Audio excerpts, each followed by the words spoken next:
32. Let's get into it. All right, DJ's been begging for this all show long. Yeah. Off air, so let's have it, DJ. Yes, the Huskies are a strong passion of mine. And in my... Since when? Since like 2014? Ooh. No. Hey, I was with them when they went, what was it, 0-12? Yeah. And I don't remember. Okay, whatever year that was, they were 0-12, and they were struggling. They were in the doghouse, and, you know, I've stuck with them. Doghouse. I've stuck with them, and now they are seeing success, so my passion grows that much more. Okay. What They do last weekend? Anyways, last weekend they played an Oregon team who was very hyped in the first couple weeks of the college football season. And, you know, it was a little scary seeing Oregon go down on that first drive and get 3 points. They really had their way. But after that, the Dogs really shut them down. That #1 defense now in the nation. I know they haven't played anybody, but, you know, stats are stats. You can't argue with them. They really shut them down. And kind of the offense kind of cruised. Dante Pettis set the record for punt returns in a career with 9. He broke Wes Welker's record, if I'm correct. But anyways, they cruised to a 38-3 win. And the college football playoff rankings just came out yesterday rather. Mm-hmm. And UW is now ranked 9th. They jumped 3 spots. So I just want to get your guys' thoughts. You know, now that they're ranked 9th, they got a big one down in Palo Alto on Friday. Then they come up and host Utah and Wazoo to close out the season and hopefully the Pac-12 championship. We talked about this a couple weeks ago. Is there enough there to get them in the college football playoff? Seth, go ahead. Go ahead, Seth. Talk to him. Maybe. I'd say they can get to 5 or 6 pretty easily. They're going to have to catch a break or two for them to jump into that top 4. Yeah. It worked out really well for them this week that 9 ranked teams lost, including 3 teams who were ahead of us. Nice. And they moved up 3 spots? Whoa, that's weird. Right. Whoa. So, I mean, some of these top teams are going to play each other, like Georgia and Alabama, but neither of those teams has a loss yet. So even the loser of that team's still probably ahead of the Huskies. So I don't know if there's enough there for the Huskies to be able to jump 5 more teams. I'm going to say that by their own doing, no, the Huskies will not make the college football playoffs. Okay. Like Seth said, with some help, maybe. I think my biggest takeaway from the weekend was how unimpressive the Oregon offense was. Any team that plans on running side to side and just being a better athlete than the other guy on the other side of the field, like that's not even remotely impressive as far as an offensive. They used to be able to get away with that. They can't. They're not. I mean, that's just relying that your guys are going to be better athletes than the other guy. There's nothing scheme-wise there. Just hoping that guy's faster than the other guy that's trying to tackle it. Like, that's not... It's very unimpressive in my book, and I'm glad they lost 38-3 because it was garbage. But yeah, I don't know. Huskies, they shot themselves in the foot with the loss to Arizona State. I think that it may be beyond repair.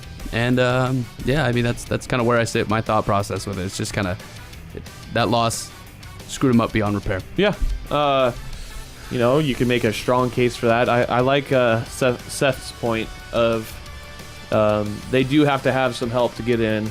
Right now, as I see, Notre Dame has 1 loss, Clemson has 1 loss, Oklahoma has 1 loss, TCU has 1 loss. These are all teams ahead of them? Yes. So these are all 1-loss teams ahead of them. Then Washington kind of sits in the back of the pack. They sit right there, 8th and 9th. So, you know, Seth mentioned Georgia and Alabama got to play in the SEC championship. Notre Dame's got a big one against Miami this weekend, so one of those teams is going to go down. Also, Oklahoma and TCU play this weekend. So I see the Dogs jumping another 2 spots to 7th. Any way you shake it with 2 of those teams ahead of them losing. I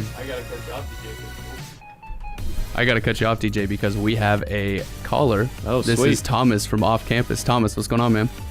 Hey guys, I just wanted to call in and congratulate UW on beating Oregon's freshman backup quarterback, which is probably the reason they were running side to side, because their guy can't actually throw the ball.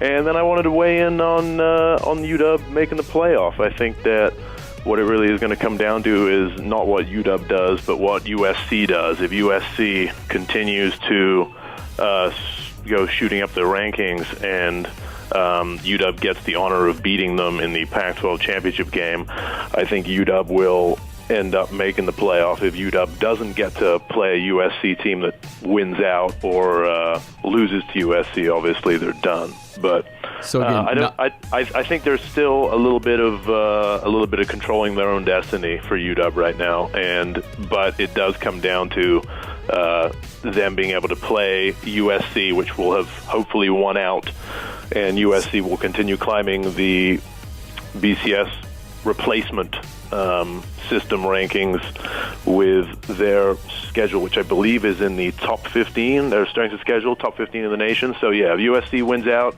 UW gets to play them in the title game and beats them, then, yeah, they're in the playoffs. How does UW control their own destiny if they're dependent on USC winning out and getting to play them in the Pac-12 championship? Because they'll actually get to win a game and then have that make a difference, as opposed to hoping that all the other teams in the nation lose and then them get in. They've won 8 games. What do you mean by win a game? That win the game, the Pac-12 title game. Yeah. The USC. game, okay. That's the big game for them. All right. Thomas, I appreciate the call. I couldn't agree with you more. Thomas, thank you for listening. We will talk to you later. Bye-bye. I like his point there. I mean, that USC Pac-12 championship game is going to be huge. And then the game before that, the Apple Cup, I kind of hope, Wazoo wins out as well. I know that's a little more to ask, but if they keep winning, then that's going to set up a duo of two possibly. If Wazoo keeps winning, they'll be in the top 15. So 2 top 15 wins at the end of the season, that could really bolster their status for that college football ranking committee. I just don't like that we're sitting here talking about other teams have to win out for the Huskies to have a chance to like why are we at this point? It's because that's frustrating just because what we're needs at to this point happen. like, oh, so and so needs to win out, and then they can play so and so, and then they can beat so and so, and then they have a chance to finish like 4th or 5th, and then get beat. Then like, come on, this is because this is what it is. In that range from like 7 to 12, any of those. Yeah, I mean, I think any of those, you can make a case for any of those teams. If A and B is to happen, then UW just needs to keep handling their crap. It just needs to keep handling business in order to get in that college football ranking committee's eye.